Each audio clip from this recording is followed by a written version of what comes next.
आनंदे कृष्ण भावघेनी कहती सुख महामुनि। श्री गोपाचार्य बोला सुन परीक्ष नरनाथ द्वारकापुरे उपगत कुरुनगरु दूत बेगे कहिला राम कृष्ण आगे। चतुर घरे पंचभ्रात जननी तुले हेले हाथ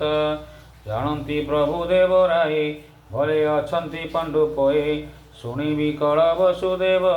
भुवने जेते कजादव विषादे करंती रोदन राम गोविंद दुख मन शोक निवारी बेनी भाई रथे बसिले सज होई कूलबे भारे राम हरि कुरुनगरे विजय करी भीष्म विदुर कृप मेले गांधारी द्रोण शल्य तुले लोक बेभारे बेनी भाई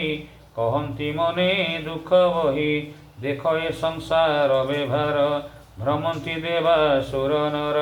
भवसागरे यही मते सकले जीवा शून्य पथे एमंती तुल्य दुख बही बांधव मध्य बेनी भाई।